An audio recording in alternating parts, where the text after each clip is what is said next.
Assalamualaikum warahmatullahi wabarakatuh. Bismillahirrahmanirrahim. Alhamdulillahirabbil alamin. Wassalatu wassalamu ala asrofil anbiya'i wal mursalin. Sayyidina wa habibina wa syafi'ina wa maulana Muhammadin wa ala alihi wa sahbihi ajma'in amma ba'du.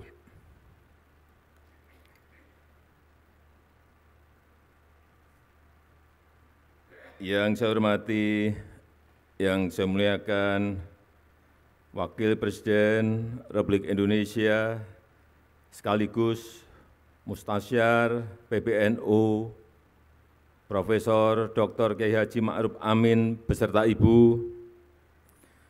Yang saya hormati, yang saya muliakan Rais Am, Pengurus Besar Nahdlatul Ulama, Bapak Kiai Haji Miftahul Ahyar beserta seluruh jajaran Syuriah. Yang saya hormati, yang saya muliakan Ketua Umum PBNU Profesor Dr. Kiai Haji Said Agil Siroj beserta seluruh jajaran Tanfizyah. Yang saya hormati Ketua dan Pimpinan Lembaga-Lembaga Negara, yang saya hormati Wakil Presiden Republik Indonesia ke-10 dan ke-12, Bapak Dr. Andes Yusuf Kalla,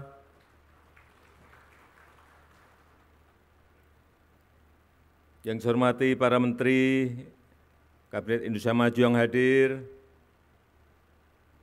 seluruh jajaran Mustasyar PBNU, yang saya muliakan para kiai, para masyayikh, para alim ulama, Gubernur Provinsi Lampung, beserta seluruh Bupati dan Wali Kota yang hadir, yang saya hormati seluruh jajaran pengurus wilayah, pengurus cabang, sampai pengurus ranting NU dari seluruh tanah air, beserta muktamar, hadirin dan undangan yang berbahagia.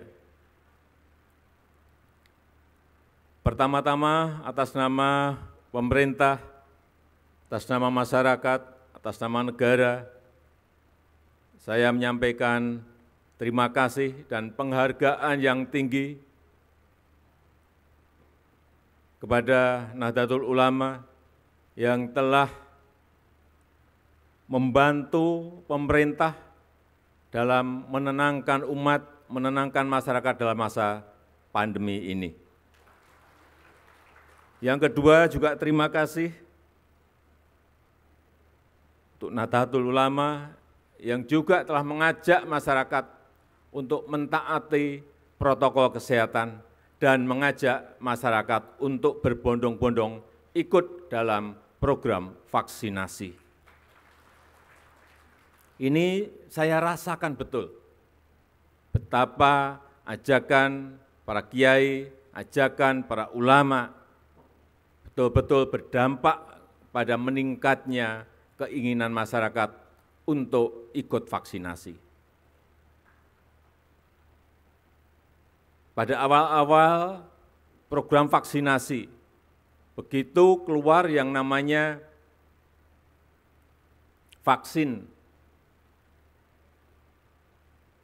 AstraZeneca, banyak daerah yang tidak mau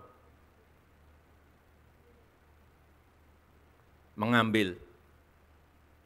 Padahal saat itu stok yang banyak adalah AstraZeneca. Tetapi begitu saat itu ada telepon dari para kiai dari Jawa Timur, Pak Presiden, silahkan semuanya vaksin dikirim ke Jawa Timur, kami terima. Besoknya saya ke Jawa Timur, betul, para kiai berkumpul dan benar-benar semuanya mau menerima vaksin itu Setelah itu, semua daerah satu persatu mau. Inilah pengaruh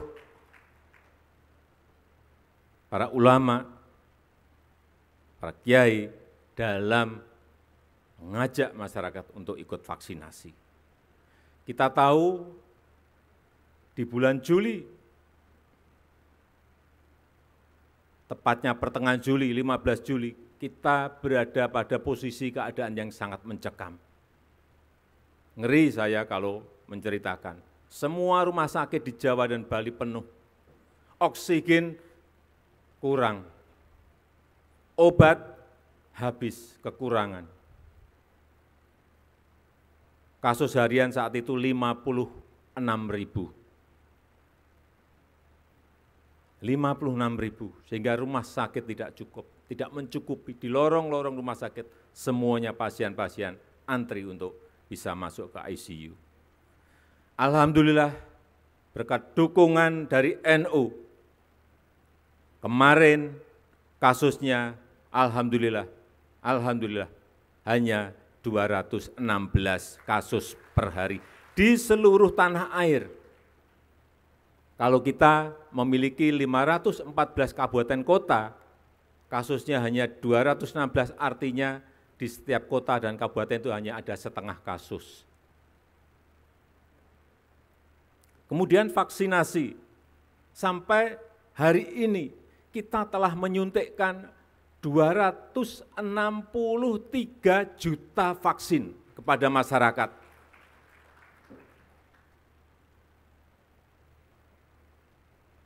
Bapak Kiai bisa membayangkan menyuntikkan kepada 263 juta kali suntikan.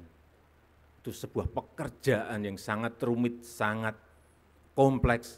Belum membawa vaksinnya ke tempat-tempat yang sangat sulit di atas gunung, ke pulau-pulau kecil, dengan membawa perahu, dengan naik sepeda motor, membawa box untuk pendingin vaksin. Sekali lagi alhamdulillah kita sudah mencapai 263 juta, dosis pertama 73,9%, dosis kedua 51,8%. Kita harapkan segera bisa mencapai 70% untuk mengejar agar COVID ini tidak menyebar kemana-mana lagi. Dan juga hari ini telah disuntikkan kepada anak-anak 6-11 tahun sudah 1 juta. Ini juga kecepatannya sangat bagus sekali, alhamdulillah. Tapi kita tetap harus masih hati-hati, masih harus waspada, karena sekarang muncul varian baru yang namanya Omikron.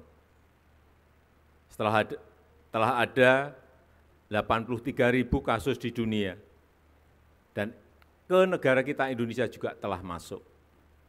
Sehingga sekali lagi saya sangat mengapresiasi protokol kesehatan didampingi Satgas dalam muktamar ini, dan insya Allah kita semuanya kembali ke daerah masing-masing dalam keadaan sehat. Yang kedua, yang berkaitan dengan ekonomi umat.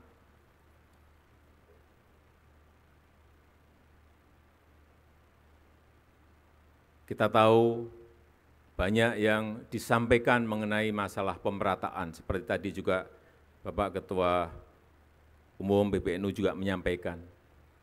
Memang kita harus berbicara apa adanya, pemerataan bukan sebuah hal yang gampang untuk dilakukan. Tetapi saya melihat bahwa kekuatan di NU sekarang, anak-anak muda yang pinter-pinter, santri-santrinya yang pinter-pinter, yang keluaran banyak dari universitas-universitas yang besar dari seluruh negara yang ada di dunia ini,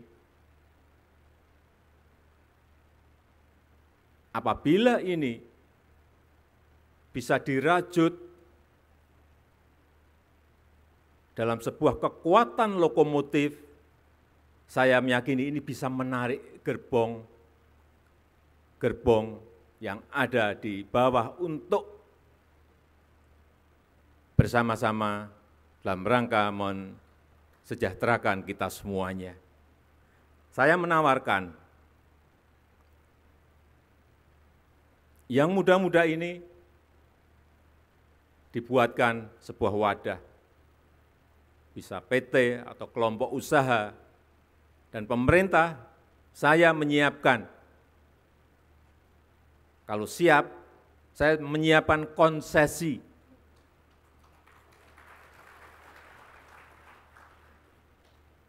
Baik itu yang namanya konsesi, terserah mau dipakai untuk lahan pertanian, silahkan. Saya juga ingin menyiapkan konsesi minerba.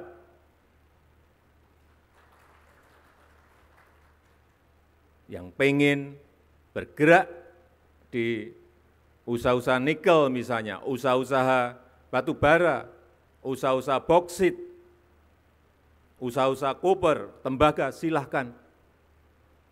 Tetapi sekali lagi, ini dalam sebuah kelompok usaha besar, sehingga nanti bisa menggeret, mengajak gerbong-gerbong yang lain untuk ikut menikmati. Ini memerlukan sebuah kerja besar, tetapi saya melihat potensi di Nahdlatul Ulama itu ada, tinggal merajutnya. Yang berkaitan dengan teknologi, saya melihat juga yang pinter-pinter urusan teknologi ini sangat banyak sekali di NU. Doktor-doktornya banyak sekali yang muda-muda, santri-santri yang dokter banyak sekali. Karena apapun ke depan yang namanya teknologi, ini harus, mau tidak mau, kita harus masuk ke sana. Karena kita ingin teknologi ini maslahat bagi umat, maslahat bagi masyarakat, maslahat bagi rakyat. Jangan sampai ini malah merusak, membuat hal-hal yang negatif bagi rakyat kita. 5 tahun yang lalu, saya ingat betul, saya ketemu dengan pemiliknya Facebook, yang namanya Mark Zuckerberg. Saya diajak saat itu main pingpong, tapi tidak ada bola pingpongnya, tidak ada meja pingpongnya. Maka kacamata, Oculus, kemudian main bersama. Sama kayak main pingpong persis 100%. Tak, tok, tak, tok, tak. Keringetan juga. Dan dia membisikkan kepada saya, Presiden Jokowi, ini baru awal. Nantinya semuanya akan virtual, semuanya akan muncul yang namanya metaverse. Restoran virtual, kantor virtual, wisata virtual, mall virtual. Hati-hati mensikapi ini. Dan NU, karena di dalam temanya berkhidmat untuk peradaban dunia, hati-hati memang peradaban itu harus kita pengaruhi agar maslahat bagi umat manusia di seluruh dunia, khususnya di negara kita, Indonesia. Nanti semuanya, dakwah virtual, pengajian virtual, tetapi betul-betul kayak kita ketemu seperti ini, bukan seperti sekarang yang masih Vicon. Bukan. Metaverse akan merubah. Saya tidak tahu apakah karena pandemi ini menjadi dipercepat 5 tahun atau 10 tahun, tapi pasti datang. Oleh sebab itu kita semuanya harus siap dan kita bersama-sama NU untuk peradaban dunia dan Indonesia sekarang juga memimpin G20, menjadi keketuaan G20, juga ingin mempengaruhi kebijakan-kebijakan dunia yang berpihak pada negara-negara miskin, kepada negara-negara berkembang, kepada negara-negara kecil, kepada negara-negara kepulauan dalam segala hal, utamanya dalam hal digitalisasi, perubahan iklim, dan ekonomi hijau. Terakhir, sekali lagi saya ingin menyampaikan terima kasih yang sebesar-besarnya kepada NU yang terus mengawal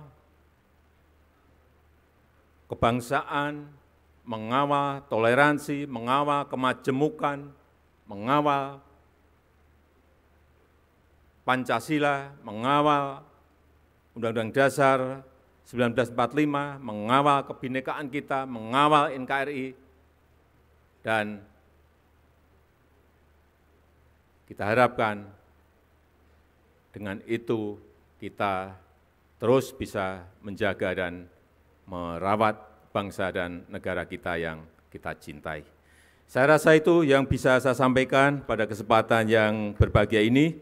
Dan dengan mengucap Bismillahirrahmanirrahim, pada pagi hari ini saya secara resmi membuka Muktamar ke-34 Nahdlatul Ulama NU. Terima kasih. Wassalamualaikum warahmatullahi wabarakatuh. Dimohon mendampingi Presiden.